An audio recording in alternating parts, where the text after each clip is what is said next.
Assalamualaikum warahmatullahi wabarakatuh. Halo sahabat kanal Pedia Islam. Pada tayangan di video kali ini, kita akan membahas tentang Duta Islam pertama sekaligus Bapak Tauhid yang sukses membuka jalan hijrahnya Nabi. Pada suatu ketika Rasulullah SAW memilih Mus'ab bin Umair untuk melakukan suatu tugas maha penting. Ia menjadi duta atau utusan Rasul ke Madinah untuk mengajarkan seluk-beluk agama kepada orang-orang Ansor yang telah beriman dan baiat kepada Rasulullah di Bukit Aqobah. Di samping itu, mengajak orang-orang lain untuk menganut agama Allah serta mempersiapkan kota Madinah untuk menyambut hijratul Rasul sebagai peristiwa besar. Sebenarnya, di kalangan sahabat ketika itu masih banyak yang lebih tua, lebih berpengaruh dan lebih dekat hubungan kekeluargaannya dengan Rasulullah SAW daripada Mus'ab. Tetapi Rasulullah SAW menjatuhkan pilihannya kepada Mus'ab yang baik. Rasulullah bukannya tidak menyadari sepenuhnya bahwa beliau telah memikulkan tugas amat penting ke atas pundak pemuda itu dan menyerahkan kepadanya tanggung jawab nasib agama Islam di kota Madinah. Sesampainya di Madinah, Mus'ab mendapati kaum muslimin di sana tidak lebih dari 12 orang, yakni hanya orang-orang yang telah baiat di Bukit Aqobah. Hanya dalam beberapa bulan saja, sejak kedatangan Mus'ab, jumlah itu makin meningkat. Di Madinah, Mus'ab tinggal sebagai tamu di rumah As'ad bin Zararah.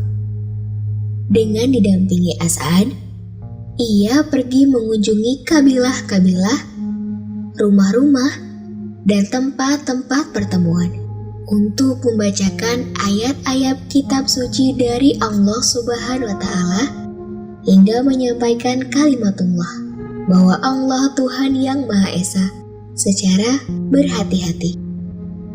Pernah ia menghadapi beberapa peristiwa yang sangat mengancam keselamatan diri serta sahabatnya. Dan suatu hari, ketika ia sedang memberikan petuah kepada orang-orang, tiba-tiba disergap Usaid bin Hudlair, kepala suku kabilah Abdul Ashhal di Madinah. Usaid menodong Mus'ab dengan menyentakkan lembingnya. Usaid murka menyaksikan Mus'ab yang dianggap akan mengacau dan menyelewengkan anak buahnya dari agama mereka, serta mengemukakan Tuhan yang Maha Esa. Mereka pun merasa kecut dan takut. Tetapi Mus'ab tetap tinggal tenang dengan air muka yang tidak berubah. Sungguh bagaikan singa hendak menerkam. Usaid berdiri di depan Mus'ab sembari berteriak, "Apa maksud kalian datang ke kampung kami? Apakah hendak membodohi rakyat kecil kami? Cepat tinggalkan segera tempat ini jika tak ingin segera nyawa kalian melayang." Mus'ab menyambut kemarahan Usaid dengan senyum. Katanya, "Wahai Tuan, kenapa Anda tidak duduk dan mendengarkan dulu? Seandainya saja Anda menyukai nanti, Anda dapat menerimanya.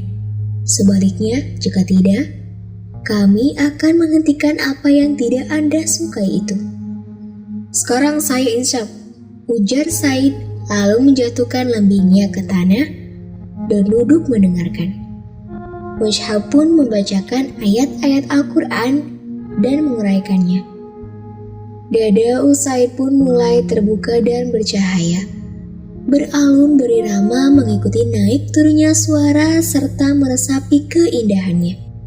Dan belum lagi Mus'ab selesai dari uraiannya, Usaid berseru kepadanya dan kepada sahabatnya, Sungguh alangkah indah dan benarnya ucapan itu. Dan apakah yang harus dilakukan oleh orang yang hendak masuk agama ini? Kemudian ujar Mushab, hendaklah ia mensucikan diri, pakaian, dan badannya, serta bersaksi bahwa tiada Tuhan yang hak diibadahi melainkan Allah Subhanahu wa Ta'ala. Lalu ia berdiri sambil menyatakan pengakuannya bahwa tiada Tuhan yang hak diibadahi melainkan Allah Subhanahu wa Ta'ala, dan bahwa Muhammad itu utusan Allah. Secepatnya berita itu pun tersiar. Keislaman Usaid disusul oleh kehadiran Sa'ad bin Mu'az, dan setelah mendengar uraian Mushab, Sa'ad berasa puas dan masuk Islam pula. Langkah ini disusul pula oleh Sa'id bin Ubadah, dan dengan keislaman mereka ini berarti selesailah persoalan dengan berbagai suku yang ada di Madinah. Warga kota Madinah berdatangan dan saling tanya sesama mereka. Dan demikianlah kisah ini kami sampaikan sebagaimana mestinya ada dalam kisah keteladanan para sahabat Nabi. Terima kasih telah menonton video ini hingga akhir. Semoga pesan yang kami sampaikan dapat bermanfaat, sehingga akan lebih menumbuhkan rasa kecintaan kita terhadap agama Islam, terutama untuk para sahabat kanal PD Islam. Wassalamualaikum warahmatullahi wabarakatuh.